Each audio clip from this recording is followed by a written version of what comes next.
Halo, selamat datang di channel Ruang Taktik. Di video kali ini, kita akan analisis taktik Real Madrid di bawah asuhan Xabi Alonso.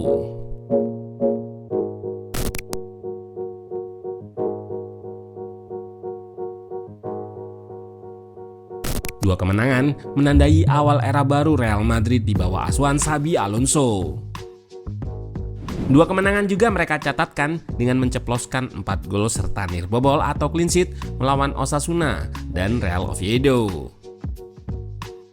Perjalanan El Real langsung bertemu dua tim yang menerapkan low block dan sempat menyusahkan di laga pertama. Meski pada akhirnya penalti Mbappe menyelamatkan El Real dari hasil seri. Penyerang asal Prancis ini jadi pemain yang paling bersinar di dua laga awal dengan menorehkan 3 gol. Nah, apa saja perubahan serta perbaikan dan apa saja yang masih harus ditingkatkan Xabi Alonso? Let's go, kita bahas sama-sama.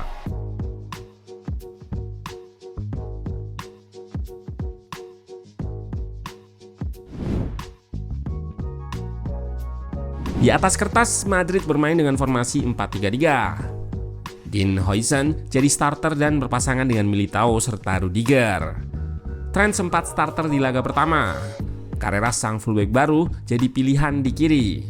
Di pos gelandang ada Valverde, Tchouaméni, dan Arda Güler. Mereka menopang 3 penyerang yang diisi antara lain Vini, Rodrigo, Mbappe, Diaz, dan winger muda Mastantuono.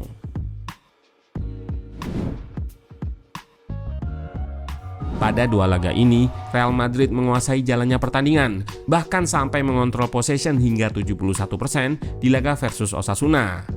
Ini menunjukkan gaya main Alonso yang possession base. Di laga kedua, mereka menghadapi tim promosi Real Oviedo dengan formasi low block defensif 5-4-1. Pada laga sebelumnya, Osasuna juga menggunakan formasi 5 back 5-3-2. Bahkan di beberapa momen, mereka turun sampai membentuk 6 back di belakang.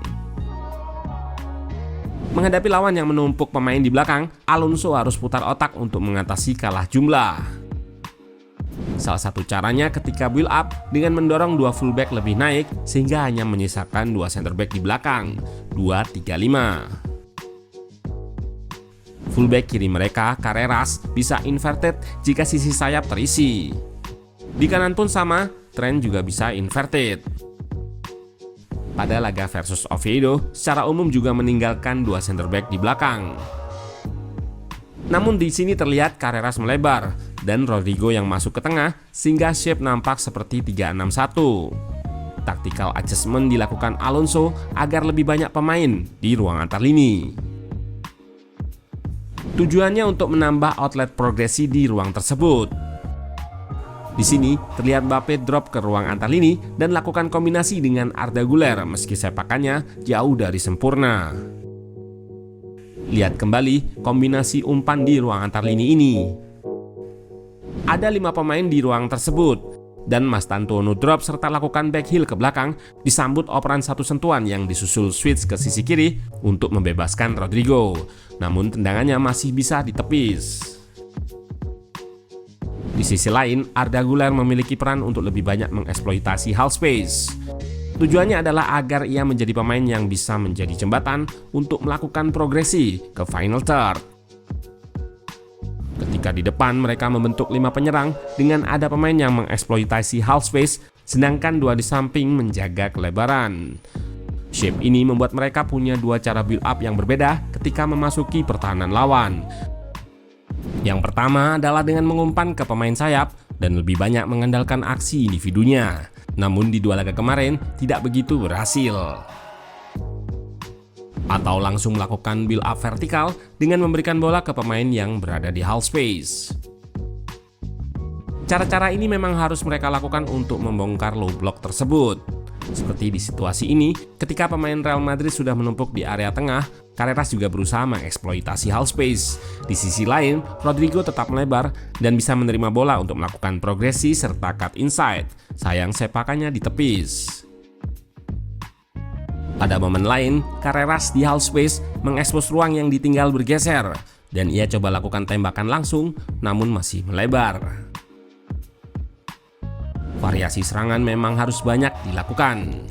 Kali ini giliran Mbappe yang drop untuk menerima build up lalu memberikan ke Valverde yang melakukan kombinasi dengan Arda Güler di ruang antar lini.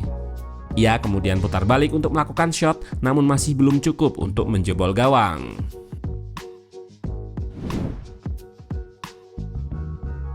Salah satu yang berubah di Real Madrid era Xabi Alonso ini adalah meningkatnya kemampuan ketika tanpa bola. Pada pertandingan melawan Oviedo, mereka mencatatkan nilai PPDE 8,6. Artinya, cukup intens dalam melakukan press sehingga lawannya hanya dibatasi 8,6 kali umpan saja saat build up. Di situ mereka juga berhasil mencatatkan 9 turnover di area lawan. Pressing berbasis man-to-man dilakukan di lini depan. Terlihat 3 pemain depan masing-masing dalam posisi pressing man-to-man. 2 gelandang pun sama sehingga tidak ada opsi operan bagi kiper.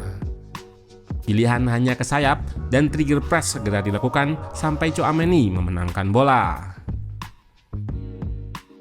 Ketika hilang bola, mereka juga langsung lakukan counter press. Osasuna yang memenangkan bola mencoba untuk reset dengan lakukan back pass namun diikuti Valverde, disusur Arda Güler yang berikan press langsung saat belum balik badan.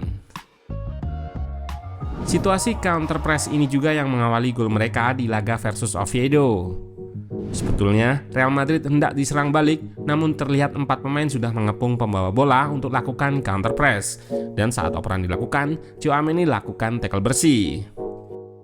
Serangan berbalik ke Arda Güler yang dengan cepat lakukan operan ke Mbappe dan dengan cerdik ia lakukan first touch balik badan lalu menembakkan bola ke sudut kanan gawang kiper.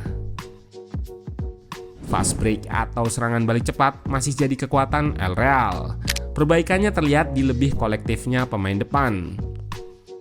Seperti di counter attack ini, Mbappe tidak egois dengan berikan bola ke Diaz di kiri. Ia pun lanjutkan bola ke Valverde yang kosong di tengah. Namun sontekannya tidak sempurna. Situasi pressing juga jadi gol Madrid selanjutnya. Mereka melakukan pressing trap saat bola dialirkan ke tengah. 4 pemain langsung mengerumuni dan Vinicius berhasil mencuri bola. Di sini terlihat ketidakegoisannya dengan berikan assist ke Mbappe. Untuk urusan counter attack sepertinya memang tidak ada catatan. Gol ketiga El Real juga dihasilkan lewat situasi ini. Intercept berhasil dilakukan Garcia dan ia langsung meneruskan ke Diaz. Ia lanjutkan sedikit penetrasi dan berikan cross datar ke kiri yang jatuh ke kaki Vini. Dengan cerdik, pemain asal Brasil ini menyontek bola di sela-sela bek yang mendatanginya. Real Madrid akan lebih banyak menghadapi tim yang bermain seperti ini di La Liga nanti. Untuk itu semua aspek harus dimaksimalkan, terutama set piece. Meski sempat mengancam, namun racikan bola mati Xabi Alonso belum terlalu terlihat. Selain itu aspek bertahan juga belum betul-betul teruji. Bersaing dengan tim yang punya kualitas menyerang tinggi seperti Barcelona, fullback masih rawan terekspos. Pun begitu, belum ada case khusus di 2 pertandingan awal ini. So far, penampilan Xabi Alonso masih terbilang oke, dan kita akan tunggu kiprahnya di laga lain dengan lawan yang lebih kuat.